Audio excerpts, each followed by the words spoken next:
কোনো একটা মানুষ পুকুরের একদম মাঝখানটা বসে আছে। ওদের কারোরই এই চিন্তাটা আসছে না যে এত ঠান্ডায় কি করে, মানে দিস ইজ হিউম্যানলি ইম্পসিবল, তাও আবার পুকুরের মাঝখানে। এবং তার কত হাইট হবে যে বসে থাকলেই তাকে অত লম্বা দেখাচ্ছে মাঝখানে। হঠাৎ ওই ফ্যানের মধ্যে দেখছি মানে বরকা ছেলেটার মৃতদেহটা ঝুলছে। কোলাপসেবলটার মধ্যে হঠাৎ না খুব জোর ঝাই ঝাই ঝাই ঝাই করে আওয়াজ হচ্ছে। মানে মনে হচ্ছে কেউ যেন গ্রিলটা ধরে দুহাত দিয়ে ঝাঁকাচ্ছে। আজকের এপিসোডটিতে আমরা জানতে চলেছি বেহালা চত্বরের এমন কিছু ভৌতিক ঘটনা যেগুলি শুনলে হয়তো একটাই প্রশ্ন মনের মধ্যে উঁকি দেবে যে এমনও কখনো হয় বা হতে পারে। আজকে আমাদের সাথে ছিলেন পেশায় শিক্ষিকা দেবলীনা দে। ওনাকে অসংখ্য ধন্যবাদ জানাই নিজের জীবনের ব্যস্ততম কিছু মুহূর্তের মধ্যে থেকে কয়েকটি মুহূর্ত আমাদেরকে দেবার জন্য। আপনারা শুনছেন টেরর এফএম। আমি অর্পণ আছি আপনাদের সাথে। আপনি যদি এই চ্যানেলে নতুন হন তাহলে তাড়াতাড়ি সাবস্ক্রাইব করে আমাদের পরিবারের একজন সদস্য হয়ে পড়ুন। আজকে দেবলীনাদির ঘটনা কেমন লাগলো নিচে কমেন্ট করে জানাতে একদম ভুলবেন না। আর আপনিও যদি আমাদের সাথে নিজের জীবনের কোনো ঘটনা আমাদের সাথে শেয়ার করতে চান তাহলে নিচে ডেসক্রিপশন বক্সে দেওয়া হোয়াটসঅ্যাপ নাম্বার, ইনস্টাগ্রাম প্রোফাইলের লিংক এবং ফেসবুক প্রোফাইলের লিংকের মাধ্যমে আমাদের সাথে সরাসরি যোগাযোগ করে ফেলতে পারেন। তো আর দেরি করব না, আজকের রেকর্ডিংটি কেমন লাগলো তা অবশ্যই আরেকবার বলতে চাইবো, আমাদেরকে কমেন্ট করে জানাতে ভুলবেন না।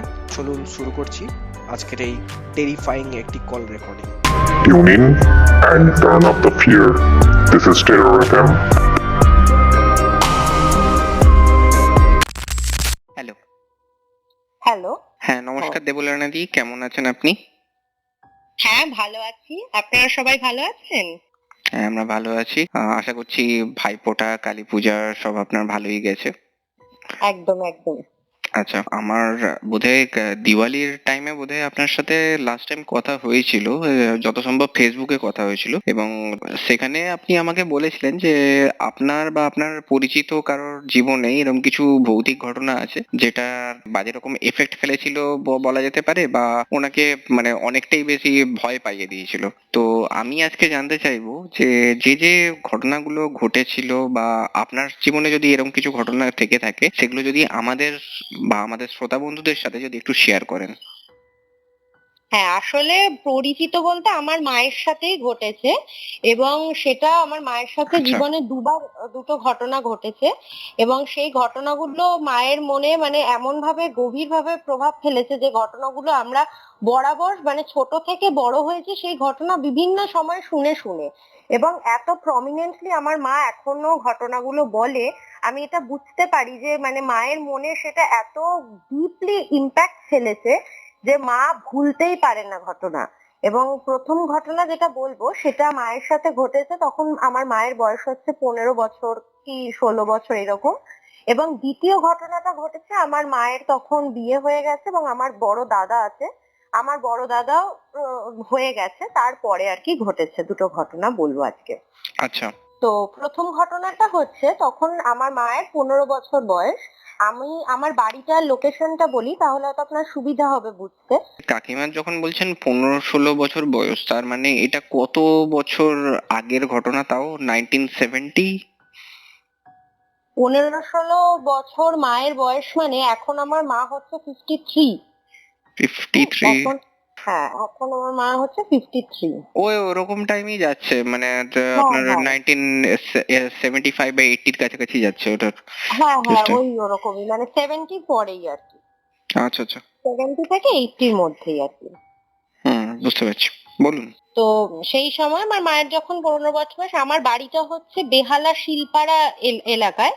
তো আচ্ছা সেখানেই আমার মায়ের মানে বাপের বাড়িও এখানে এবং আমার বাবার বাড়ি মানে মায়ের শ্বশুর বাড়িও একদম কাছাকাছি, মানে একটা পাড়া পরেই আর কি। তো আচ্ছা মায়েরা আগে থাকতেন হচ্ছে মিন্ট কোয়ার্টারে। আমার দাদু মিন্টে কাজ করতেন। তো সেখান থেকে দাদু রিটায়ারমেন্টের পর আমার মারা চলে আসে এই শিলপাড়া সংলগ্ন যেখানে এখন আমার বর্তমান মামার বাড়ি। তো এইখানে তো যারা মোটামুটি বেহালা চত্বরে সবাই জানেন চণ্ডী মেলা খুব ফেমাস একটা মেলা। এই ঘটনাটা হুম। ঘটে ঠিক চণ্ডী মেলার সময়। তো বিষয়টা হচ্ছে আমার মারা যেখানে থাকতো, মানে আমার বর্তমান মামার বাড়ি যেটা, এই এলাকাটা এখন দেখলে বোঝাই যাবে না যে এই এলাকাটা একটা সময় পুরো অলমোস্ট একটা জঙ্গল মতন ছিল। মানে প্রচুর, মানে বাড়িঘর তো কমই ছিল, বেশি ছিল পুকুর আর ধান জমি প্রচুর ছিল। মানে একটা সময় আমার মায়ের এমনও বলে যে আমার মামা বাড়ি থেকে একটু এগোলে নাকি সুন্দরবনের মতো একটা জায়গা ছিল, মানে খালি ফাঁকা, খালি জমি আর পুকুর, হুম। এইরকম পরিবেশটা ছিল। আর তখন চণ্ডী মেলার সময়, এবার চণ্ডী মেলা তো এখানে খুবই প্রসিদ্ধ একটা মেলা, অনেক বছরের। তো আমার মা এবং আমার বড় মাসির মেয়ে, মানে এটা বিষয়টা একটু মজার, আমার বড় মাসির থেকে আমার মায়ের অনেকটা এজ গ্যাপ, এবং সেই কারণে আমার বড় মাসির যে মেয়ে, সে আমার মায়ের থেকে বছর 3-4 ছোট আর কি। মানে আমার আচ্ছা। মায়ের পুরো বন্ধুর মতো, মাসি ভাইজি মাসি বোনজি তো পুরো বন্ধুর মতো একটা সম্পর্ক। আচ্ছা। তো আমার মা, আমার সেই বড় মাসি মেয়ে এবং আমার মায়ের আরেক বান্ধবী আছে পাপাই মাসি বলে, সেই মাসি, এরা তিনজন মিলে ঠিক করে যে চণ্ডী মেলাটা দেখে আসবে। তো আচ্ছা। এবার এই আমার মামার বাড়ি অঞ্চলে একটা পুকুর আছে, সেই জায়গাটা এখন আর পুকুরটা নেই, সেখানে বড় বড় বাড়ি হয়ে গেছে, দোকান বাড়ি হয়ে গেছে। সেই পুকুরটা নাকি খুবই কুখ্যাত একটা পুকুর ছিল, কারণ সেই পুকুরে প্রত্যেক বছর কোনো না কোনো মানুষের মৃত্যু হতো। কখনো একজন মানুষ, কখনো একাধিক মানুষ। মানে এই ঘটনাটা আপনি যদি আমাদের এই মানে এই শিলপাড়া সংলগ্ন এই আমার মামার বাড়ি এলাকায় কাউকে জিজ্ঞেস করেন, তারাও বলবে যে হ্যাঁ, ওই পুকুরটা খুবই কুখ্যাত একটা পুকুর ছিল। তো একবার ওখানে একটা ছোট বাচ্চা মারা যায়, একবার ইলেকট্রিকের কাজ করতে এসে 3জন ইলেকট্রিক শক খেয়ে পুকুরে মারা যায়, এবং এই পুকুরটা প্রত্যেক বছরই কোনো না কোনো মানুষ নিত পুকুরটা। তো সবাই বলতেন যে পুকুরে কোনো একটা, হয় না, অপদেবতার বাস আছে, যে হচ্ছে প্রত্যেক বছর তাকে ওই একটা সার্টেন টাইমে মানুষ নিতেই হয়। তো আমার মায়েরা সেবার চণ্ডী মেলা ঘুরতে গেছে। তো সেই অল্প বয়স, 15-16 বয়স আর কি, যেরকম টিনেজে যেটা হয়, এইসবের প্রতি বিশ্বাস টিশ্বাস একটু কমই থাকে। আর আমার হুম। মা ছোট থেকেই ভীষণ ডানপিটে এবং ভীষণ সাহসী। তো আমার মা অতটা এগুলো বিশ্বাসও করতো না, তো বলেছে চল তাড়াতাড়ি মেলায় যাব। মেলা থেকে ফেরার পথে, ওইটা শর্টকাট রাস্তা আর কি, আমার মামার বাড়ির শর্টকাট রাস্তা হচ্ছে ওই পুকুর পাড়ের রাস্তাটা, বলছে ওটা নিয়ে চলে আসবো, খুব একটা কিছু অসুবিধা হবে না।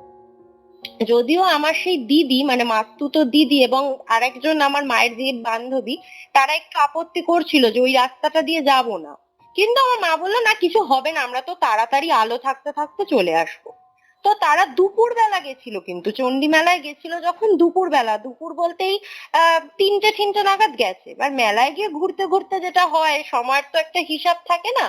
তো কোনো রকম ভাবে ওই 5টা, 5:30 বেজে গেছে। আর তখনকার দিনে শীতকালে প্রচন্ড জাঁকিয়ে ঠান্ডা পড়তো, এখনের থেকে বেশি ঠান্ডা পড়তো, এবং অন্ধকারটাও হয়ে যেত এখনের থেকে তুলনামূলক ভাবে তাড়াতাড়ি। তো 5:30, 5:45 বেজে গেছে, মানে একদম ঘুটঘুটে অন্ধকার হয়ে গেছে। তো তখন হুম। ওদের রিয়েলাইজেশন এসছে যে এ বাবা, এত অন্ধকার হয়ে গেছে, চল চল তাড়াতাড়ি বাড়ি যাই। কারণ আমার দিদা প্রচন্ড রাগী ছিলেন। এবং আর একটা কথা বলি, আমার যে বড় মাসির মেয়ের কথা বলছি, আমার ওই বড় মাসি খুব অল্প বয়সে উইডো হয়ে যান। তো আমার বড় মাসি সেই খুব অল্প বয়সে আমার মামার বাড়িতে থেকেই মানে থাকতেন আর কি, যেহেতু তার একটা মেয়ে আছে, মানে এখন একটা দাদা আছে, এক ছেলে মেয়ে আছে, 2 সন্তান আছে। তো ছোটবেলা থেকে আমার মামার বাড়িতেই থাকতেন, হাজবেন্ড মারা যাওয়ার পর থেকে। তো তখন ওরা, ওই বড় মাসি মেয়েছে বলে এবার বাড়ি গেলে আমার দিদা প্রচন্ড রাগী, প্রচন্ড বকাঝকা করবে। তো বলে চল তাড়াতাড়ি আমরা বাড়ি চলে যাই। তো এবার মা, আচ্ছা। ওই পাপাই মাসি আর আমার দিদি ভাই বলি সেই দিদিটা আর কি, দিদি ভাই, ওরা 3জনে এবার শর্টকাট রাস্তাটা দিয়ে, এবার তখন না ওদের মাথায় আর পুকুর ঠুকুর নেই, মাথায় একটাই চিন্তা যে বাড়িতে আসলে দিদা ভীষণ মারবে, কারণ আমার দিদা খুব রকচটা মানুষ ছিলেন। তো দিদার ভয় আর কি, ওদের ভূতের ভয়ের থেকেও বেশি আমার দিদার ভয়টা ছিল আর কি। তাই জন্য ওরা কি করেছে, শর্টকাট ধরে ওই পুকুরটার পাশ থেকেই ফিরবে বলে ওই রাস্তাটা নিয়েছে। তো এইবারে যখনই পুকুরটার একদম কাছে এসছে, মানে একটুখানি দূরে, তো অন্ধকার হয়ে গেছে। তো অন্ধকার আমার মা দেখছে, এবং ওরা 3জনই দেখছে আর কি, পুকুরের একদম মাঝ পুকুরে একজন ভীষণ লম্বা এবং অত্যন্ত হেলদি চেহারার, মোটা চেহারার, একদম কালো, মানে একটা মানুষকেও পুকুরের মাঝখানে বসে আছে, একদম কালো এবং ভীষণ হেলদি এবং অনেকটা মানে হাইট আর কি। কোনো একটা মানুষ পুকুরের একদম মাঝখানটা বসে আছে। এটা তো কটার অন্ধকার সময় হবে? এটা তখন ওই 5:30 6:45, মানে একদম সন্ধে নেমে গেছে সেরকমও নয় কিন্তু। আচ্ছা। যেহেতু শীতকাল ওই জন্য ওই সময়টা পুরো অন্ধকার হয়ে গেছে। তো আমার মাই ফার্স্ট সেটা দেখতে পায় যে একদম কালো মিশমিশে, মানে মনে হচ্ছে না একটা পাথরের মূর্তি বসানো পুকুরের মাঝখানে আচ্ছা। সে বসে আছে। তো এইবারে যেটা মানে ডিসেম্বর মাস, প্রথম কথা হচ্ছে ডিসেম্বর মাস, আর তখন কিরকম ঠান্ডা পড়তো। এখন তো সত্যি বলতে আমরা ডিসেম্বর মাসে সেই ঠান্ডা পাই না, কিন্তু তখন প্রচন্ড ঠান্ডা পড়তো ডিসেম্বর মাসে। তো সেই ডিসেম্বর মাসের ঠান্ডা, ওরম জলের মধ্যে মাছ পুকুরে কি করে কোনো মানুষ থাকতে পারবে, সেইটা হচ্ছে একটা বিষয়। তো তবুও ব্যাপারটা হচ্ছে আমার মামার বাড়ির একদম পাশেই এক ভদ্রলোক থাকতেন। তার চেহারাটা অনেকটা ওই রকম, মানে খুব লম্বা হেলদি, মানে কালো গায়ের রংটা একজন ছিলেন। তো আমার মা তাকে জ্যাঠামশাই বলে ডাকতেন। তো মা ভেবেছে, এবং মায়ের সাথে যারা দিদি ভাই এবং পাপাই মাসি তারা ভেবেছে যে হয়তো ওই ভদ্রলোক পুকুরের মধ্যে বসে আছে। মানে ওদের কারোরই এই চিন্তাটা আসছে না যে এত ঠান্ডায় কি করে, মানে দিস ইজ হিউম্যানলি ইম্পসিবল। এত ঠান্ডায় একটা মানুষ ওইরকম মাছ পুকুরে, তাও আবার পুকুরের মাঝখানে, এবং তার কত হাইট হবে যে বসে থাকলেই তাকে অত লম্বা দেখাচ্ছে মাঝখানে। কিন্তু আমার মা কনস্ট্যান্ট তাকে তার উদ্দেশ্যে বলছে কি যে জ্যাঠামশাই আপনি এই শীতকালে ঠান্ডায় জলের মধ্যে কি করছেন। আমার মা কিন্তু তাকে কনস্ট্যান্ট বলে যাচ্ছে যে আপনি ঠান্ডায় জলের মধ্যে কি করছেন, উঠে আসুন না, উঠে আসুন না। এবং আমার মায়ের কেমন একটা একটা বলেন একটা ঘোর মতো এসেছে। মানে আমার মা একটু একটু একবার একবার করে বলছে কথাটা, আর একটু একটু করে টুয়ার্ডস পুকুরের দিকে এগিয়ে যাচ্ছে। আর আচ্ছা। এর মাঝখানে কি হয়েছে, আমার দিদি ভাই তখন মায়ের থেকে আরেকটু ছোট, যেহেতু 4-5 বছরের ছোট, আরেকটু ছোট। আর পাপাই মাসিও মায়েরই বয়সী, ওরা দুজন একটু পিছনে চলে গেছে, মানে পুকুরের দিকে ওরা দুজন এগোচ্ছে না, ওই হচ্ছে আমার মাই। ওরা দুজন একটু পিছনে গিয়ে আমার ওই দিদি ভাই কনস্ট্যান্ট বলে যাচ্ছে, আমার মায়ের ডাক নাম হচ্ছে পুটি। তো আমার মাকে কনস্ট্যান্ট বলে যাচ্ছে, এই পুঁটি মাসি, এই পুঁটি মাসি তুই এগোচ্ছিস কেন। মানে সম্পর্কে কিন্তু আমার মা মাসি হয়, কিন্তু যেহেতু বন্ধুর মতো তুই তুকারি করেই কথা বলে। এই পুঁটি মাসি তুই ওরকম এগিয়ে যাচ্ছিস কেন, তুই এগিয়ে যাচ্ছিস কেন। আর আমার মা কনস্ট্যান্ট বলে যাচ্ছে সেই অবয়বটার উদ্দেশ্যে, কি জ্যাঠামশাই আপনি এরকম পুকুরের মধ্যে মাঝখানে বসে আছেন, আপনাকে ইট ছুঁড়ে মারবো বলছে। আর আমার মা একটু বললাম, আমি ছোট থেকে একটু ডান পিঠে একটু সাহসী, আমার মা করেছে কি পুকুর পাড়ে বেশ কিছু নুড়ি পাথর টাথর পড়েছিল, তো সেইগুলো তুলে তুলে না কনস্ট্যান্ট ছুঁড়ছে ওই মানে অবয়বটার দিকে, আর একটু একটু করে পুকুরের দিকে এগিয়ে যাচ্ছে। এবার আস্তে আস্তে মায়ের কেমন একটা মানে ঘোর মতো লেগে গেছে, মা বলছে আমি ওকে নাড়িয়েই ছাড়বো বলে মা না কনস্ট্যান্ট মেরেই যাচ্ছে ইট দিয়ে। আস্তে আস্তে মা নুড়ি পাথর ছেড়ে এবার আধলা আধলা ইট, মানে হাফ হাফ আধলা ইট গুলো হয় না, সেই আধলা ইট তুলে তুলে ছুঁড়তে শুরু করেছে। যে উঠুন ওখান থেকে, উঠুন ওখান থেকে, ঠান্ডার মধ্যে কি করছেন আপনি, জলের মধ্যে উঠুন উঠুন করে ইট ছুঁড়ে মারতে শুরু করেছে। কিন্তু সে না একটু নড়ছে না একটু চড়ছে। ওটা যদি কোনো মানুষ থাকতো, ধরেও যদি নি তর্কের খাতিরে কোনো মানুষ, তাহলেও তার গায়ে আধলা ইট লাগলে তো সে একটু নড়াচড়া করবে না, নড়ছে না চড়ছে, একদম যেই ভাবে ছিল সেই ভাবেই বসে আছে। এবং সেটা মানে মা আস্তে আস্তে ছুটতে ছুটতে এগোতে এগোতে একদম পুকুরের মানে মানে তখনকার দিনে না এত শান বাঁধানো ঠাধানো ব্যাপারটা ছিল না। পুকুরটা ছিল কিরকম রাস্তা, মানে যেরকম হয় একটু নেমে গিয়ে পুকুর আর কি, মানে রাস্তাটাই একটু নিচের দিকে নেমে গেছে গিয়ে পুকুর পাড়টা আর কি। তো একদম ওই রাস্তাটা নামছে পুকুরের কানায় চলে গেছে আমার মা, মানে আর এক পা যদি এগোয় মা পুকুরে পড়বে।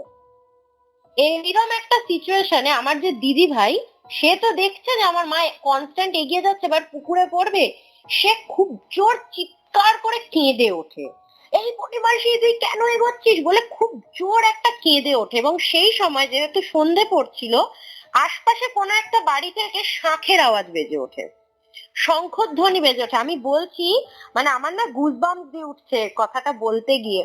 আশপাশে কোনো একটা বাড়ি থেকে না শঙ্খধ্বনি বেজে উঠেছে। ওই শঙ্খধ্বনি আর আমার ওই দিদি ভাইয়ের কান্না, মানে এই দুটো জিনিসের আওয়াজে, মিলিত আওয়াজে আমার মা বলে যে আমার মানে একটা না যেন মনে হলো আমি ঘুম ভাঙলো, এরকম একটা চমকালাম। চমকে আমার মা রিয়ালাইজ করছে পুকুরের ধারে মা দাঁড়িয়ে আছে, মানে আর একটা পা যদি এগোতো পুকুরে পড়ে যেত। আচ্ছা। তখন আমার মা বলছে যে আমার তখন গা পুরো ভারী হয়ে গেছে এবং আমি মানে নড়ার ক্ষমতা হারিয়ে ফেলেছি। তখন মা খুব জোর চিৎকার করে উঠেছে, আমার ওই দিদি ভাইয়ের নাম হচ্ছে বিনু, খুব জোর চিৎকার করে উঠেছে, এই বিনু, এই বিনু, এই পাপাই আমাকে এ কর। তখন ওরা দুজন ছুটে এসছে, দিয়ে আমার মা বলছে আমি আর এদিক ওদিক দেখিনি, দে ছুট মেরেছি বাড়ির দিকে, মানে মামা বাড়ির দিকে। আচ্ছা। দে ছুট মানে ওরা তিনজন ছুটতে ছুটতে বাড়িতে এসছে, এসে ঘরে ঢুকেই আমার মায়ের মানে ঘরে ঢোকা থেকে শুরু হয়ে গেল ধুম জ্বর, মানে একদম একদম হাই ফিভার শুরু হয়ে গেল। ঘরে ঢুকেছে, জাস্ট ঘরে ঢুকে ঘরে পা দিয়েছে, হাই ফিভার। এবং এই ঘটনাটা আমার দিদি ভাই বলে যে ঘরে ঢুকে আমরা দেখি যে লোকটাকে ওরা সাসপেক্ট করেছিল, যে জ্যাঠামশাই বলতেন যে লোকটাকে, হুম। সেই ভদ্রলোককে দেখতে বাড়িতেই রয়েছে। তো ওই ঘটনার পর বেশ অনেকদিন আমার মায়ের এরকম জ্বর ছিল। তারপরে মানে মায়ের মাঝে মধ্যে একটু স্বপ্ন দেখতো, ভয় পেত, মাঝে মধ্যে কেঁপে উঠতো। তারপরে আমার দিদা বিভিন্ন রকমের এই মানে যেমন হয় মসজিদ থেকে জল পড়া আনা, এই করা, মানে করে করে অনেকটা ভয়টা কাটিয়েছি। কিন্তু আমি এইটা দেখেছি, এবং এই মায়ের এর সাথে এই ঘটনাটা ঘটার কয়েকদিন পরেই কিন্তু ওইখানে আবার একজন মানুষ অ্যাক্সিডেন্টালি মারা যায় ওই পুকুরটাতে। এবং আচ্ছা। এরকম বেশ কয়েকবার ঘটতে থাকার পরে পুকুরটা বুঝিয়ে এখন তো ওখানে বাড়ি ঠাড়ি হয়ে গেছে অনেক। তো মানে কিন্তু এই ঘটনাটা আমি দেখেছি মা যখনই বলে, ইনফ্যাক্ট আমিও যে এখন শুনে বলছি, মায়ের মুখের কথাটা শুনেই তো বলছি, আমাদেরও গায়ে মানে কাঁটা দিয়ে ওঠে যে সত্যি মানে তাহলে কি দেখেছিল। এবং লোকাল লোকেরা বলে যে ওখানে একটা অপদেবতাই বাস আছে ওই পুকুরে, তাকেই মানে দেখেছিল তোমার মেয়ে। আমার দিদাকে বলেছে, দিদা যখন আশপাশের লোককে বলে যে এরকম কালকে আমার ছোট মেয়ে এরকম দেখেছে, তো সবাই বলে যে ওখানে ওই পুকুরে একটা অপদেবতা আছে, দেখো তাকেই হয়তো তোমার মেয়ে দেখেছে। তোমার মেয়ে খুব ভাগ্য ভালো যে বেঁচে গেছে, না হলে ওই যে আর একটু এগোলেই তো জলে পড়তো এবং টেনে নিত, মানে টানার জন্যই ওরকম হচ্ছিল। তো খুবই ভাগ্য ভালো এবং ভগবানের সত্যি অশেষ কৃপা যে মা মানে ওই রকম একটা সিচুয়েশন থেকে মানে বেঁচে গেছে আর কি, সেটাতে আর কোনোদিন প্রবলেম হয়নি। তবে ঘটনাটা খুবই মনে মায়ের গভীর ভাবে এফেক্ট করেছে। এবং মায়ের ঘটনাটা যখনই বলে আমি দেখেছি, মানে মায়ের না মুখে চোখে সেই টেরারটা আমি দেখতে পাই, যে ওই যে দৃশ্যটা দেখে তার যে ভয়টা, সেটা আমি মুখে চোখে একদম দেখতে পাই। আমি একটা সেইটা হচ্ছে কথা প্রথম। বলতে চাইবো এখানে। আগেকার দিনে মানুষজন অনেক কিছুই বলতো, পুকুর ঘাটে দুপুরবেলা যেতে নেই বা এরকম অনেক বাচ্চাদেরকে বলা হতো পুকুরে কখনো মানে বাচ্চারা যখন খেলতো তো ওখানে পুকুরে নাকি এরকম অনেক রকম অপদেবতা বলা চলে বা এরকম আত্মা যারা থাকে তারা নাকি বাচ্চাদেরকে খেলার ছলে টেনে নিত পুকুরে, এবং তাদেরকে তখনকার দিনে বলা হতো পানি মুড়া। এখন হয়তো অনেকেই হয়তো এটা ভুলে গেছেন বা হয়তো অনেকে হয়তো এখন আর জিনিসটা জানেন না, বাট ওখানে হয়তো ধরুন পুকুরের যারা অপদেবতা যারা থাকতো তাদেরকে অনেকেই বলতো যে ওরা মানে পুকুরেই বাস ওদের, এবং পুকুরের হুম। কাছে কেউ গেলে তাকে টেনে নেয় জলে।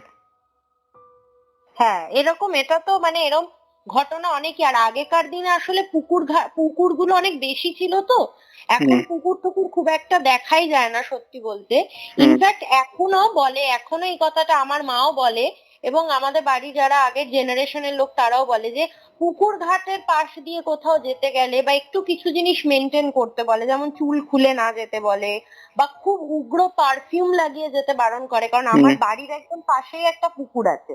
আমার মা সেটা খুব বলে যে পুকুর পাড়ে গেলে দুপুরবেলা যেতে বারণ করে, চুল খুলে যেতে বারণ করে, শনি মঙ্গলবারটা অ্যাভয়েড করতে বলে, খুব উগ্র পারফিউম থাকলে সেটা বলে সেটা লাগিয়ে যাস না। সেরকম কিছু হুম। জিনিস কুকুর কুকুর সংক্রান্ত বলে, মানার কথা এখনো বলে। হুম। আচ্ছা, আপনি বলছিলেন যে আপনার আরেকটা ঘটনাও আছে মানে মায়ের জীবনে, যে জীবন সংক্রান্ত, তো সেই হ্যাঁ, ঘটনাটা হ্যাঁ, কি আছে একটু যদি আমাদের সাথে শেয়ার করেন। হ্যাঁ। সেই ঘটনাটা না কতটা ভয়ের বলবো সেটা না, কিন্তু খুবই অদ্ভুত এই কি ঘটনাটা। রকম? মানে হ্যাঁ বলছি, এই ঘটনাটা হচ্ছে আমার মা তখন বিয়ে হয়ে গেছে এবং আমার দাদা সেও হয়ে গেছে। এটা হচ্ছে আমার ঠাকুরমার মানে ঠাকুরদা বাড়িতে আর কি, মায়ের শ্বশুর বাড়িতে। আচ্ছা। আমাদের হ্যাঁ যে বাড়ি ছিল, বাড়িটা তো দোতলা বাড়ি, বড় বাড়ি ছিল। সেখানে ওপরে আমার কাকা ঠাকারা থাকতো, আর নিচের ঘরে দুটো ঘর নিয়ে আমার মা বাবা থাকতেন, আর বাকি দুটো ঘর ভাড়া দেয়া হয়েছিল। তো সেইখানে একটা বাড়িতে দুজন ছেলে ভাড়া নিতে আসেন। আমি অনিবার্য কারণবশত তাদের নামগুলো বলছি না, কিন্তু আমার মা তাদেরকে যে নামে ডাকতো সেই নাম দুটো বলছি। তো হুম। ওরা দুই ভাই ভাড়া নিয়ে থাকতো। তো বড় ভাই এবং ছোট ভাই, বড় ভাইয়ের নাম যেটা সেটা আবার আমার ঠাকুরদার নাম, একই নাম আর কি। তো সেই জন্য আমার মা তার নাম ধরতো না বলে তাকে বড়কা বলে ডাকতো। আর তার যে ছোট ভাই যেহেতু বড়কা, সেটার সাথে মিলিয়ে আর কি ছোটকা বলে ডাকতো। আচ্ছা। তো এই বড়কা যে ছেলেটি, সে হচ্ছে আমার মাকে দিদি দিদি করে এত মানে এ করতেন, এবং আমার মাও তাকে ভাই ভাই করে খুবই, মানে যেহেতু আমার মারা 7 ভাই বোন, আমার মা সবার থেকে ছোট, মায়ের সেই রকম ভাই বলে ব্যাপারটা ছিল না বলে হয়তো ওই বড়কা বড়কা বলে যাকে বলতেন তাকে একদম মানে ভাই ভাই করে খুব মানে তাকে স্নেহ করতেন। তো সেই ছেলেটা আর তার ভাই ওখানে একসাথে থাকতো, এবং সেই ছেলেটি, আমি মায়ের মুখে গল্প শুনি যে সেই ছেলেটি ভীষণ মানে একদম হয় না এক একটা ছেলে খুব টিপ টপ, মানে পরিষ্কার পরিচ্ছন্ন, জামা কাপড় কাচা থেকে সমস্ত কিছু ভীষণ গুছান্তে টাইপের একটা ছেলে ছিল। তো আচ্ছা। তার আবার বাড়ির একদম সামনে গিয়ে তার ভাগ্নের বাড়ি ছিল, তার ভাগ্নের বউয়ের বাড়ি ছিল। তো এইবারে মায়ের সাথে তো, মা বাবার সাথে তো ওদের খুবই ভালো সম্পর্ক, তাদের মাও থাকতো এখানে।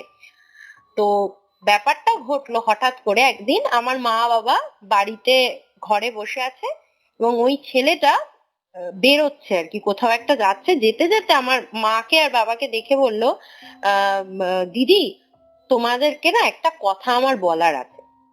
তো মা বলছে, হ্যাঁ বড়কা বলো না কি ব্যাপার। আমার বাবাও বলছে, হ্যাঁ বলো কি ব্যাপার। বলছে, না এখন না বলতে পারবো না, আমার একটু ব্যস্ত আছি, আমি পরে বলবো, অনেক কথা আছে, আমি না কাউকে বলার লোক পাচ্ছি না, তোমাদেরকেই একটু বলবো।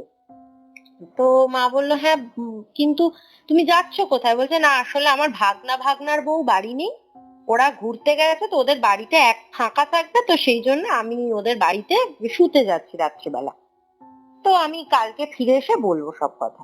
তো মা বাবা বললো, হ্যাঁ ঠিক আছে, তো ফিরে এসে বললো, কিন্তু প্রবলেম আছে? বলছে, হ্যাঁ একটু অসুবিধা আছে, আমি বলছি পরে এসে বলবো। তো এবার এর ঠিক পরের দিন সকালবেলা হঠাৎ করে পাড়ার মধ্যে একটা খুব মানে একটা হতে শুরু হলো, সবাই হইচই পড়ে গেল, কি না ওই ছেলেটা ভাগনার বাড়ি শুতে গেছিল, সেখানে গলায় দড়ি দিয়েছে। তো আমার মা তো শুনে মানে মানে মাথা ঘুরে যাওয়ার মতো, বললো আমি তো দেখতে পারবোই না, ও আমার ভাই আমার, ও এরকম হলো হঠাৎ করে। তো আমার বাবাও বলছে, দেখো কালকেই ছেলেটা বললো কি বলার আছে না আছে, এরম আজকেই হঠাৎ করে মারা গেল রাত, মানে যেদিন বললো সেদিনই রাত্রে সুইসাইড করলো, এবং ও যে কেন সুইসাইড করলো সেটার কোনো নেই, কোনো প্রমাণ নেই, ও খালি লিখে দিয়ে গেল যে আমার মৃত্যুর জন্য কেউ দায়ী নয়, আমিই দায়ী। এবার আচ্ছা। এই নিয়ে হলো। তো সে এবার তার বডি আনা, কিন্তু আমার মা বলল যে না, আমার মা এমনি এই ব্যাপারে একটু ফ্র্যাজাইল, মানে এমনি খুবই ডান পিঠে সবই একদিকে, কিন্তু এই ধরনের জিনিসের ক্ষেত্রে আমার মা আবার ইমোশনালি খুব দুর্বল হয়ে পড়ে, হুম। যে যাকে এত ভাই ভাই করে এত ভালোবাসতো, এত স্নেহ করতো, সে ওরম মারা গেছে, সেটা আমার মায়ের মানে দেখাটা আমার মায়ের কাছে একটা বিশাল ব্যাপার। হুম। তো সেই জন্য মা দেখেওনি তাকে, মানে শেষবারে দেখেওনি। তো এরপর বেশ অনেক বছর, মানে 2-3 বছর হয়ে গেছে। এবার একটা কথা বলে না, time is the greatest healer. তো হুম। সময়ের সাথে সাথে আমরা কিন্তু অনেক মানে মানে খুব গুরুতর দুঃখ কিন্তু আমরা ভুলে যাই, ঠিক আছে? তো সেক্ষেত্রে মানে বছরের পর বয়স কয়েক বছর হয়ে গেছে, মায়ের মন থেকেও মানে সেই ব্যাপারটা আস্তে আস্তে হালকা হয়ে গেছে আর কি, তার ইম্প্যাক্টটা হালকা হয়ে গেছে। আচ্ছা। এবারে হঠাৎ করে আমার মানে এটা হচ্ছে খুব সম্ভবত এটা হচ্ছে 1997-98 এর ঘটনা, 97 আচ্ছা। কি 98 এর ঘটনা। এবং ছেলেটি তারও মানে মারা গেছে ছেলেটি আরো 3-4 বছর আগে, ঠিক আচ্ছা। আছে? হুম। তো এবার এই সময় কি হয়, আমার বাবা মা এরা সবাই মিলে একটা গ্রুপ প্ল্যান করে বেনারস ঘুরতে যাবে। তো ভালো কথা, বেনারস যাবে, এবং সেটা সবাই মিলে, মানে আমার বাবার একটা গ্রুপ ছিল যাদের সাথে আমার বাবা ঘুরতে যেতেন, আমার বাবার এক বন্ধু, তার আবার কোন এক রিলেটিভ আর কি ওই এতে থাকতেন, বেনারসের ওখানে থাকতেন, তার হুম। বাড়িতে স্টে করা হবে, যেরকমটা হয় আর কি, একটা প্ল্যান হয়। তো এবার যেদিনকে মায়েদের বেরোবার কথা, মানে সেদিনকে বেরোবে, এবার সন্ধ্যেবেলা থেকে সমস্ত গোছগাছ করছে, রাত্রেবেলা ওই 8:30 9টা নাগাদ ট্রেন আছে। তো সমস্ত জিনিস গোছগাছ টোছগাছ করা হয়ে গেছে। এবার সারাদিন ধরে প্রচন্ড ধকল গেছে, তো একটা জায়গায় দেখবেন একটা জায়গায় বেরোবার আগে আমাদের প্রচুর প্রিপারেশন থাকে। এবার হুম। যেদিনটা বেরোনো হয় সেদিনটা ভীষণ হেক্টিক যায় সকাল থেকে। ট্রেনে খাবার করার, খাবার নিয়ে যাওয়া বা কিছু, সমস্ত প্যাকিং প্যাকিং সমস্ত কিছু। এবং এই বিষয়গুলো না সত্যি বলতে আমার মাই বেশি দেখতেন। আমার মানে বাবা অতটা এইদিকে গোছানতে ব্যাপারটা আমার বাবার মধ্যে অতটা ছিল না। আচ্ছা। আমার মাই এই ব্যাপারগুলো একটু। তো সকাল থেকে দেখে থেকে মা একটু টায়ার্ড হয়ে গেছে। এবার বেরোবে তার ঠিক মানে 1 ঘন্টা 1.5 ঘন্টা আগের কথা বলছি আমি। তো মা খুব টায়ার্ড হয়ে গিয়ে একটু মা, মানে আমাদের যে ঘরে মায়ের যে বেডরুমটা ছিল, মা খাটের ওপর একটু শুয়ে পড়ে একটু তন্দ্রা মতো এসে গেছে। এবারে হঠাৎ করে এই তন্দ্রার মধ্যেই হঠাৎ করে আমার মা ওটা বলছে যে আমি স্বপ্ন দেখলাম নাকি আমি খোলা চোখে দেখলাম, আমি এটা বুঝতে পারি না। হঠাৎ করে যেটা দেখছে, ফ্যান ছিল ওপরে, হঠাৎ ওই ফ্যানের মধ্যে দেখছি ওই মানে বরকা ছেলেটার মৃতদেহটা ঝুলছে। তো আচ্ছা। তখন আমি এটাকে স্বপ্নই ধরে নিচ্ছি যে স্বপ্নই দেখেছে। কিন্তু ব্যাপারটা হচ্ছে একটা 4 বছর পরে গিয়ে একটা কোনো উইদাউট এনি আলোচনা, কোনো রকমের কিছু, হঠাৎ করে মানুষ এরকম একটা মানে দৃশ্য দেখবে, স্বপ্নই বা দেখবে কেন, সেটাও তো একটা কথা। একটা হতো যে সকাল থেকে খুব আলোচনা হচ্ছে সেই ছেলেটাকে নিয়ে, তাহলে নয় তার একটা স্বপ্ন দেখা যেত। কিন্তু তাও এরকম, স্বপ্নটা দেখলে তা ওই রকম একটা কন্ডিশনে তো দেখার কোনো প্রশ্ন ওঠে না, কারণ ওটা তো হ্যাঁ খুব। মানে হুম। জাস্ট তন্দ্রা মানে স্বপ্ন ইউজুয়ালি একটু ডিপ ঘুমেই দেখে মানুষ। ওটা তো শুধু তন্দ্রার মধ্যে ওরকম দেখেই না মা খুব জোর চিৎকার করে উঠেছে। তখন বাবা এসে বলছে যে কি হলো কি হলো, তো মা না উঠেই পাখার দিকে দেখছে। তো দেখছে পাখাটা মানে যেমন ঘুরছে নর্মাল। তো তখন বাবা বলছে কি হলো, তখন মা বলছে এরকম জানো তো হঠাৎ করে না এরকম একটা স্বপ্ন দেখলাম, বরকাকে দেখলাম এখানে ঝুলতে। এবারে বাবা বলছে দেখো হয়তো মনে ছিল কোনো কারণে, যাই হোক ছাড়ো, চলো চলো বেরোবার ব্যাপার আছে একটা তড়িঘড়ি, যেটা হয় আর কি, একটা বেরোবার সময় এই ধরনের কথা ইউজুয়ালি এন্টারটেন করা হয় না। তো সেটাই আর কি, তো বেরোবার তো যাই হোক বেরিয়ে গেল সবাই। ওরা বেরিয়ে টেরিয়ে গেল। আমার বললাম যেটা আমার মামার বাড়ি একদম মানে আমার ঠাকুরদা বাড়ির একদম পাশের পাড়াতেই। তো আমার মামার বাড়িতে এলো, সেখানে আমার দিদা ঠিদার সাথে দেখা সাক্ষাৎ করলো করে। এবার ওরা স্টেশনে পৌঁছেছে, আমার মা বাবা তারপর আরো যারা যাবেন তারা আর কি, সবাই স্টেশনে এসে দাঁড়িয়েছে। তো হঠাৎ করে আমার মা পেছন থেকে আওয়াজ পাচ্ছে দিদি বলে একটা ডাক। এবার মা যেই পেছনে ঘুরেছে, ওই ছেলেটা হেঁটে হেঁটে আসছে, বরকা ছেলেটা হেঁটে হেঁটে আসছে। তো মা না মানে আমার বাবা পাশে দাঁড়িয়ে ছিল, আমার বাবার হাতটা খুব শক্ত করে চেপে ধরে মা বলছে কি, মানে খুব জোর চেপে ধরেছে। তো আমার বাবা বলছে কি হয়েছে কি হয়েছে, মানে মা মানে একটু কিছুক্ষণ না কথাই বলতে পারছিল না, এরকম একটা মানে আচ্ছা। স্বাভাবিক বুঝতেই পারছেন একটা মানুষ মারা হুম। গেছে তাকে যদি দেখে কেউ সামনে থেকে আসছে। হুম। তো বাবার হাতটা খুব জোর চেপে ধরেছে। তো আমার বাবা তখন বলছে কি হয়েছে কি হয়েছে কি হয়েছে, অনেকক্ষণ পর মা মানে বলছে বরকা বরকা আসছে বরকা আসছে। তো সাথে সাথে বাবা বলছে কোথায় বরকা, ও তোর ভাই, মানে যে ছেলেটি মারা গেছে তার ভাই আছে। তখন মা চমকটা ভেঙে দেখছে আসলে আসছে সেই ছেলেটার ভাই। এবার ওরা দুই ভাই অনেকটা একরকমের দেখতে, কাইন্ড অফ একরকম, মানে দুই ভাই দুজনকে দেখলে বোঝা যেত, কিন্তু মানে একদম হুবহু সেম দেখতে না। কিন্তু আচ্ছা। আমার মা দেখেছে যে পুরো ওই ছেলেটাই আসছিল, কিন্তু আসলে আসছিল ওর ভাই। তো ওর ভাই এবং ছেলেটার বাবা, তো ওরা দুজন আচ্ছা। এসে আমার মাকে দেখে বলছে যে, মানে ছোট ভাইটা আর কি মাকে বলছে দিদি কোথায় যাচ্ছ, তো মা বলছে এই তো বেনারস যাচ্ছি। তখন তোমরা কোথায় যাচ্ছ, তো ওর ভাই বলছে এই তো আমরা গয়ায় যাচ্ছি আমার দাদার পিণ্ড দিতে। এতদিন হয়ে গেল গয়ায় যাচ্ছি দাদার পিণ্ড দিতে। তো আচ্ছা। কিরম কোইন্সিডেন্স, সেই দিনই আমার মা ওরকম একটা স্বপ্ন দেখলো। সেই দিনই স্টেশনে তার ভাই তার বাবার সাথে দেখা হলো, বললো গয়ায় যাচ্ছে, পিণ্ড দিতে। এইবারে তো সে ঠিক আছে, এবার ট্রেনে এসেছে, এবার ওখানে পৌঁছে মানে বেনারসের ওখানে পৌঁছে এবার ওদের একটা কোথাও একটা কোনো একটা জায়গা যাওয়ার ছিল, আমার এক্স্যাক্টলি না জায়গাটার নামটা মনে পড়ছে না। তো সেই জায়গাটা যাওয়ার ব্যাপার ছিল, কিন্তু সেখানে হঠাৎ করে ট্রেনের একটা স্ট্রাইক পড়ে যায়। ট্রেনে মানে ট্রেন চলাচলটা বন্ধ হয়ে যায় একদিনের জন্য। তো যারা রিলেটিভ ছিলেন ওখানে, মানে ওই বললাম না যে একজন রিলেটিভ ওখানে বাড়ি, তাদের বাড়িতেই আর কি থাকা হবে। হুম। তো সে সে তখন প্রস্তাব দেয় যে একটা তাহলে কাজ করা যায়, যখন ওখানে আমরা যেতে পারছি না তাহলে আমরা বরঞ্চ গয়াটাই ঘুরিয়ে নেব, মানে গয়া একটুখানি ঘুরাবো। কোথায় কি কি, গয়াতেও অনেক কিছু দেখার জায়গা আছে। সত্যি কথা বলতে আমি না কখনো যাইনি বেনারস, তো আমি এক্স্যাক্টলি না আমার জায়গাগুলো সম্বন্ধে ধারণা নেই। তো সেই জন্য আচ্ছা। আমি প্রপার জায়গার নাম নিয়ে হয়তো বলতে পারছি না। তো গয়াতে ওরা মোট কথা অনেকগুলো মন্দির আছে, অনেক ঘাট আছে, এগুলো দেখাবে বলেছিলেন ওই ভদ্রলোক, ওখানকার উনি যেহেতু লোকাল। তো এবারে মা মা বাবা ঠাবা সবাই মিলে একসাথে ঘুরছে, বিভিন্ন জায়গায় যাচ্ছে।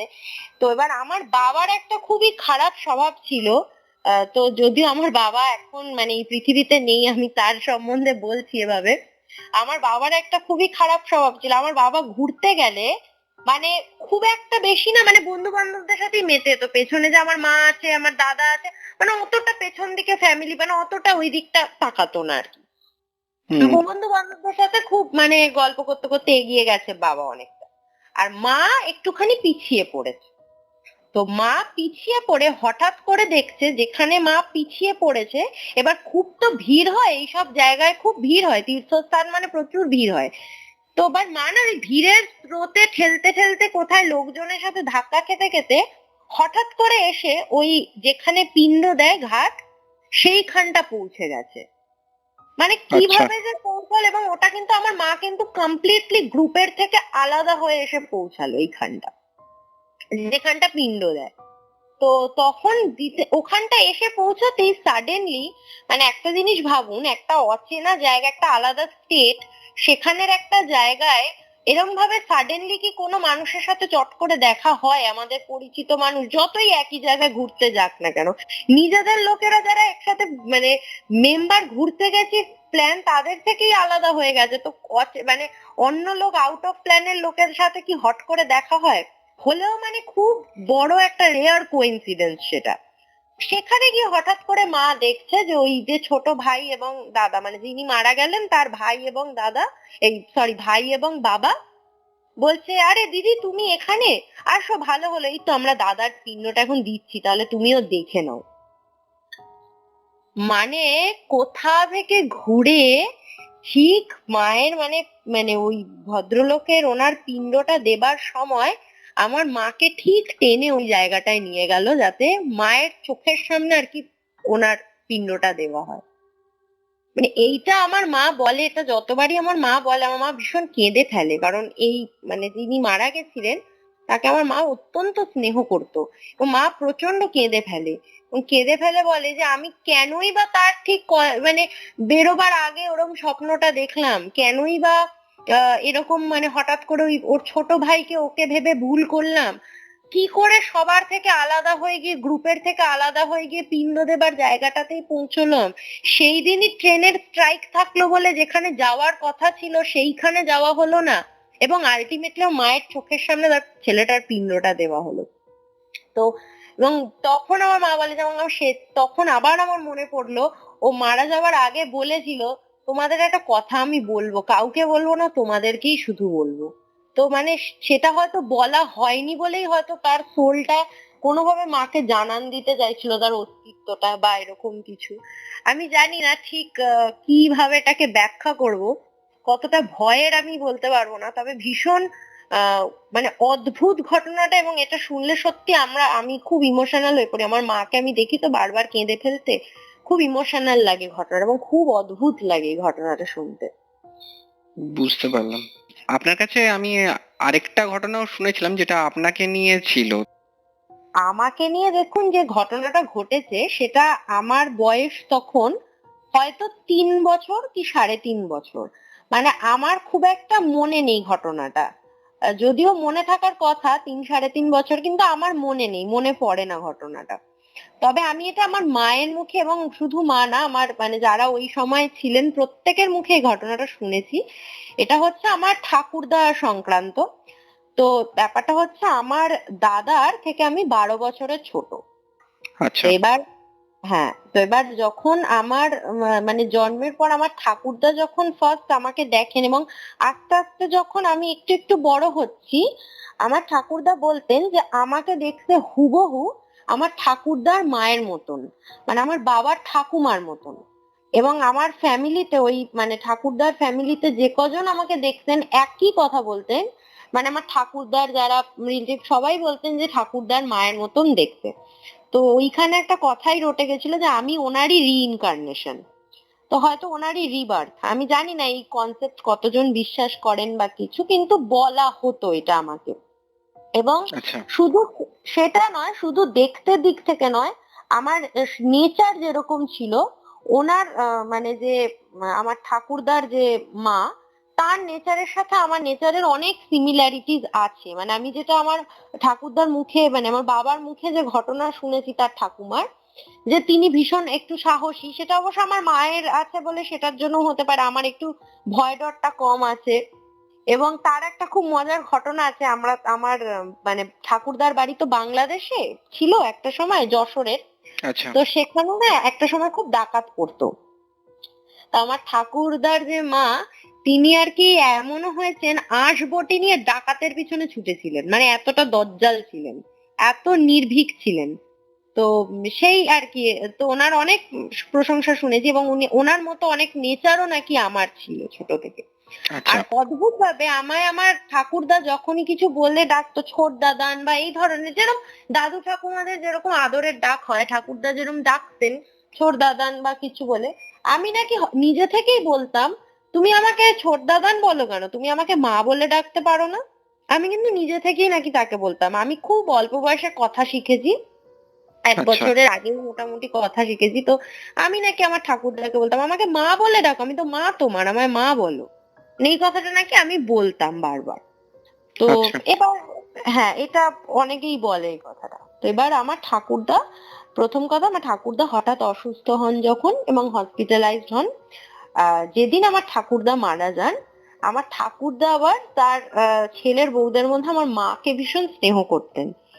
তো আমার মা, মানে আমার মা এই কথাটা বারবার বলেন এখনো, যে আমি আমার বাবার, নিজের বাবার থেকে যা আদর পাইনি, আমি আমার শ্বশুর মশাইয়ের থেকে সেই আদরটা পেয়েছি। আমার ঠাকুরদা ভীষণ ভালোবাসতেন আমার মাকে। তো আমার ঠাকুরদা যখন হসপিটালাইজড হন, আমার মাকে বলেন যে বৌমা আমাকে একটা পোস্ত রান্না করে খাওয়াবে, একটা কোন একটা পটল দিয়ে পোস্ত বা পেঁয়াজ পোস্ত, এরকম একটা কিছু রেসিপি বলেছিল, যেটা আমার মা খুব ভালো বানাতো, করে খাওয়াবে। তো মা বলেছিল হ্যাঁ বাবা, তোমাকে আমি কালকে ওটা করে এনে খাওয়াবো। হসপিটালে তখন আমার ঠাকুরদা, একদম মানে মারা যাওয়ার আমি একদম এটা 2 দিন আগের কথা বলছি। আচ্ছা। হ্যাঁ, তো এবার যেদিনকে এই ঘটনা ঘটে, তার পরের দিন মা রাত্রেবেলা, মা আমরা সব মানে শুয়ে আছে, আমার দাদা, আমি জন্মাবার পরেই আমার দাদা আমার মামার বাড়িতে এসে থাকতো। ঠিক আছে, তো কারণ হচ্ছে আমাদের ঘরে একটু অসুবিধা হতো বলে আমার দাদা মামা বাড়িতে এসে থাকতো, আমি মা আর বাবা ঘরে ছিলাম। তো হঠাৎ করে আমার মা ঘটনা বলছে যে রাত্রেবেলা তখন প্রায় এই 3টে বাজতে 10 এরকম সময়, হঠাৎ করে আমাদের না মানে ওই আমি ঠাম্মা বাড়ি বলছি আর কি, আমি ওটাকে ওই বাড়ি বলেই মানে পরিচিত আর কি। হুম। আমার ঠাম্মা বাড়ির ওখানে একটা গ্রিল আছে বড়, মানে আমার ঠাম্মা বাড়িতে একটা বড় উঠোন আছে, উঠোনটা পেরিয়ে হচ্ছে গ্রিলের দরজা, মানে কোলাপসিবল গেটের একটা আছে, তারপর একটু বারান্দা, তারপর আমাদের ঘরটা ছিল আর কি। তো এবারে ওই গ্রিলটার মধ্যে, কোলাপসিবলটার মধ্যে হঠাৎ না খুব জোর ঝাই ঝাই ঝাই ঝাই করে আওয়াজ হচ্ছে, মানে মনে হচ্ছে কেউ যেন গ্রিলটা ধরে 2 হাত দিয়ে ঝাঁকাচ্ছে। কোনো আচ্ছা। মানুষ গ্রিলটা, ওই ওই রাত্রির তখন বাজে ওই রকম, মানে 3টে বাজতে 10 ঠস ওই রকম সময় কেউ মানে গ্রিলটা ধরে প্রাণপণে ঝাঁকাচ্ছে। তো আমার আচ্ছা। মা উঠে বলছে এ কি, গ্রিলটা ধরে এরকম প্রাণপণে ঝাঁকাচ্ছে কে, এরকম এত রাত্রিবেলা। মা বাবাকে ডেকেছে যে চোর ঠোর এলো না কি এলো। এবার আমার বাবা আবার এই ব্যাপারে একটু ভীতু প্রকৃতিরই মানুষ ছিলেন। বাবা বলছে যে ও শুয়ে পড়ো, কি এলো, চোর এলো, কি এলো না এলো, মানে একটু ভয়ই পাচ্ছেন যে এরকম এতবার একটা চোর আসলে সে তো চুপ করে চুরি করে চলে যাবে, এত জোরে আওয়াজ করছে নিশ্চয়ই ডাকাত টাকাত কেউ এসছে, হয়তো এরকমই ভেবেছেন কিছু, বা পাগল হুম। ঠাগল কেউ এসছে। তো বাবা বলছে ঘুমিয়ে পড়ো তো, কে এসছে এখন, একটু স্বাভাবিকই একটু ভয় পেয়ে গিয়েই বলেছে আর কি। এবার যাই হোক, সে খুব মানে আমার মা বলছে না না এরকম ঘুমিয়ে পড়া যায় নাকি, কে গ্রিল ধরে ঝাঁকাচ্ছে এরকম রাত্রেবেলা। তো এবার বলতে বলতে মা উঠে যেই লাইটটা জ্বালিয়েছে অমনি আওয়াজ বন্ধ, অদ্ভুত ভাবে মানে লাইটটা জ্বালালো আওয়াজ বন্ধ। তো আমার মা হঠাৎ করে বাবাকে সাথে সাথেই বললো, আমার মা বাবাকে বড়বাবু বলে ডাকতেন, মা হঠাৎ আচ্ছা। করে বাবাকে বলছে, বড়বাবু আমার মনে হচ্ছে বাবা বোধহয় আর বেঁচে নেই। মানে মানে একদম ওইখানেই বললো, বাবা বোধহয় আর বেঁচে নেই, বাবা বোধহয় নেই আর, তুমি কাল না সকাল হলেই একবার হসপিটালে যেও তো। বাবা বলছে কি বলছো উল্টো পাল্টা কথা, শুয়ে পড়ো, কি একটা পাগল এসেছিল কি এসেছিল, বলছে না গো আমার মনে হচ্ছে বাবা বোধহয় বেঁচে নেই। তো এবারে সেই এতে তো আমার বাবা সেই করে মা পরের দিন একদম মানে সকাল সকাল বাবাকে ঠেলে ঠেলে পাঠিয়ে বলছে যাও যাও তোমার আমার মনটা খুব কু ডাকছে তুমি যাও। আর তখনকার দিনে কি এত তো মানে এগুলো ছিল না, না ফোনের ব্যবস্থা যে হুট করে একটা ফোন করে খবর নিয়ে নেবো বা কিছু, তখন তো এতটা এই ব্যাপারটা ছিল না। তখন মানে টেলিফোনের চলটাই খুব কম ছিল, আমি এটা 2003 সালের কথা বলছি। আচ্ছা। তো হ্যাঁ, তো তখন তো টেলিফোনের চলটাই খুব একটা বেশি ছিল না। তো এবার বাবা বলছে আচ্ছা ঠিক আছে দেখছি, হসপিটালে গিয়েই তাহলে খোঁজ নেবো আর কি। তো বাবা পরের দিন সকালবেলা আমি হসপিটালের নামটা আর বলছি না, হসপিটালে গেছে খোঁজ নিতে, এবং পরে বাবা এসে বাড়িতে বলেন যে হ্যাঁ ঠিকই বাবা কাল রাতেই মানে আমার ঠাকুরদা তার আগের দিন রাতেই এক্সপায়ার করেছেন। সময়টা হচ্ছে ওই ঠিক 3:10 ওই টাইমটা, যে সময়টা ওই গ্রিলের আওয়াজটা হয়। আচ্ছা। তো এবার এই ঘটনার বেশ কদিন পর থেকেই মানে তাও কদিন বলবো 1 সপ্তাহ পর থেকেই আমার প্রচন্ড জ্বর আসে, এবং আমার জ্বর মানে 104 ছাড়িয়ে ফিভার আসছে। আর আমার দাদার আমাদের দুজনেরই ছোট থেকে তরকার ধাঁচ আছে, মানে খুব জ্বর উঠে যেত, দাঁত মুখ খিঁচিয়ে যেত, একদম ছোটবেলা থেকে এটা খুব হতো। তো সেই আমার ওরকম প্রচন্ড জ্বর, জ্বর তো কমছেই না, এবং মা দেখছে যে আমাকে যেখানটা শুয়ে রেখেছে তার সামনে একটা জানলা ছিল ছোট্ট, আমি ওই আচ্ছা। জানলার দিকে তাকিয়ে কনস্ট্যান্ট বলে যাচ্ছি আবার তুমি আমাকে ছোটদাদান বলছো, আমাকে মা বলো, আমি তো মা তোমার, আমাকে মা বলো, মানে যে কথাটা আমি আমার ঠাকুরদাকে বলতাম আচ্ছা। কনস্ট্যান্ট আমি বলেই যাচ্ছি। তো স্বাভাবিক ভাবছে জ্বরের ঘোরে ভুল বকছে বা কিছু। সেই সময় আমার মানে ওরকম জ্বর যখনই হাই ফিভার উঠছে, চোখ ঠোক উল্টে যাচ্ছে, অজ্ঞান হয়ে যাওয়ার মতো অবস্থা, আমার মা যেটা বলে মাথায় বালতি বালতি জল ঢালতে হতো জ্বরটা নামানোর জন্য। তো সেই সেই জন্য কিন্তু মানে কিছুতেই কিছু হচ্ছে না আর কি। তখনকার দিনে ডাক্তার এসছে রাত্রেবেলা, বাড়িতে আমার বাবা স্কুটারে করে গিয়ে ডাক্তারকে বাড়ি নিয়ে এসছে, তখনকার দিনে ভিজিট নিয়েছিল 700 টাকা, মানে সেই টাইমে এসে তাও কিছু হচ্ছে না, ওষুধ পত্র কিছুতেই কিছু হচ্ছে না, জ্বর নামছেই না, 2 দিন 3 দিন হয়ে যাচ্ছে জ্বর কিছুতেই নামছে না, একই কথা সারাদিন ওই একই বলে যাচ্ছি মা বলো মা বলো। এবং না মা সবসময় লক্ষ্য করছে আমি মানে শুয়ে শুয়ে কনস্ট্যান্ট কাউকে দেখে হাসছি, কারোর সাথে কথা বলছি, মানে অ্যাজ ইফ সামনে কেউ আছে, ওই জানলাটায় কেউ আছে। তো এইবার তখন মা বললো যে না এটা তো ঠিক লাগছে না। তো আমাদের যেখানে ঠাম্মা বাড়ি তার সামনে থেকেই একটুখানি এগিয়ে আর কি একটা দুটো বড় বড় মসজিদ আছে। তো সেইখানে আমার মা বেশ কিছু মোহামেডান ফ্যামিলির বাচ্চাদের পড়াতেন তার আগে। আচ্ছা। তো তাদেরই মধ্যে একজন মায়ের স্টুডেন্টের মা মাকে বলেন যে আমার না মনে হচ্ছে যে এরকম তুমি একবার এই মসজিদে গিয়ে একটু কথা বলো, কারণ আমার দাদারও তো তর্কা হতো, দাদার তর্কার সময় ওই মসজিদেরই একজন পীর বাবার থেকে মাদুলি নিয়ে এসেছিল আমার মা।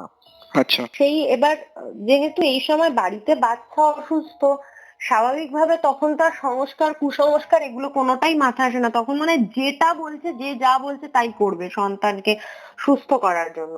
তো আমার মা তখন, এবং যেহেতু আমার দাদার ওই মাদুলিটা কাজ দিয়েছিলেন, তো মা গেছিল মাদুলিটা আনতেই, মানে ওনার সাথে কথা বলতে। তো যিনি ছিলেন ওখানে পীর বাবা, উনি চট করে কারোর বাড়িতে আসতেন না, কিন্তু আমার মাকে দেখেই উনি বললেন যে আমি বুঝতে পারছি তোমার মেয়ের খুব মানে শরীর খারাপ, আমি তোমার বাড়িতে যাব। উনি কিন্তু নিজে থেকেই বললেন, উনি কিন্তু কোনোদিন কারোর বাড়ি, যার যা সমস্যা ওনার কাছে যেতে হতো, ওর একটু এক বোতল জল নিয়ে গেলে উনি জল পরে দিতেন বা মাদুলি দিতেন, যা কিছু সেটা ওখানে মসজিদে গিয়ে ওনার সাথে কথা বলতো। তো উনি কিন্তু কখনো কারো বাড়ি আসবে এই কথাটা বলতেন না। আচ্ছা। তো উনি হঠাৎ করে মাকে বলছেন আমি বুঝতে পারছি যে আমি তোমার বাড়ি যাব। উনি হয়তো কিছু একটা সেন্স করেই কথাটা বলেছিলেন। তো এবার যখন উনি আমার ঠাম্মা বাড়ি ঢোকেন, বাড়িতে ঘরে ঢুকেই উনি কিন্তু জানতেনও না যে মা কিন্তু গিয়ে সব কিছু বলেও নি যে আমার মেয়ে একা কারোর সাথে কথা বলে বা কিছু। মা খালি গিয়ে বলে যে আমার মেয়ের খুব জ্বর, কমছে না, আপনি একটু মাদুলি দিয়ে দিন বা একটু জল পড়া দিয়ে দিন, যেটা বলেছেন। উনি কিন্তু জানেনও না যে আমার বাড়িতে কি হয়েছে, কেউ মারা গেছে, কিছুই জানেন না। উনি ঘরে ঢুকেই বলছেন আপনাদের কি রিসেন্ট 1 সপ্তাহের মধ্যে কেউ মারা গেছেন? উনি ঢুকেই বলছেন কথাটা। তো আমার মা তখন বলছে হ্যাঁ আমার শ্বশুর মারা গেছেন। বলছে হ্যাঁ উনি তো জাননি, উনি তো ওর সাথে ওকে দেখা দেয়, আপনার মেয়েকে তো দেখা দেয়, আপনার মেয়ে তো কথা বলে, আপনার মেয়ে কি একা একা কথা বলে? মা বলছে হ্যাঁ কথা বলে। বলছে এই যে জানলাটা দেখছেন, মানে আমায় বললাম না শোয়া, তো তার সামনে একটা জানলা ছিল, বলছে এই জানলা দিয়ে উনি তো দেখা দেন, আপনার মেয়েকে দেখা দেন এবং আপনার মেয়ের সাথে উনি রীতিমতো কথা বলেন, আপনার মেয়েকে তো নিয়ে যেতে চাইছেন। তো শুনে তো মায়ের মানে অবস্থা, কান্নাকাটি শুরু করে দিয়েছে। মা যে একই অবস্থা, একই বলছে, বা তখন ওদের স্ট্রাইক করেছে যে আমি জানলার দিকে তাকিয়ে এটাই বলতাম যে আমি তো তোমার মা, আমাকে মা বলে ডাকো। সেই কথাটা কিন্তু আমি আমার ঠাকুরদাকেই বলতাম একমাত্র। আচ্ছা। এবার এটা তো বলে যে ছোট বাচ্চারা নাকি অনেক সময় দেখতে পায় অনেক কিছু। এবার যেহেতু তাদের মধ্যে ভূতের সেন্সটা নেই সেজন্য সে ভয় পাচ্ছে না বা কিছু না, কিন্তু মানে আমি নাকি বলছি, পরিষ্কার উনি বলেই দিলেন, বলছে জানলা দিয়ে উনি দেখা দিচ্ছেন, ওনার মায়া ছেড়ে যেতে পারছেন না, যেহেতু ওনার মায়ের সাথে মানে। এবার আমার মারা তখন বলছে যে হ্যাঁ আমার শ্বশুর বলতেন তার মায়ের মতো দেখতে, আমার মেয়েকে মামা করতেন। বলছে যেহেতু ওর মায়ের সাথে ওই যে একটা ব্যাপার এসেছে, ওই টানটা কাটিয়ে উনি যেতে পারছেন না। তো তারপরে আমাকে একটা মনে আছে, মাদুলিটার কথাটা আমার মনে আছে। তার কারণ হচ্ছে মাদুলিটা অনেক বছর আমার কাছে ছিল এবং পরবর্তীকালে আমি এত দুষ্টু ছিলাম যে মাদুলিটাকে আমি চিবিয়ে চিবিয়ে চিবিয়ে চিবিয়ে ভেতরে মোম ঠোম সব বার করে ফেলেছিলাম। তো সেই আচ্ছা। মাদুলিটার কথা ওই জন্য আমার মনে আছে।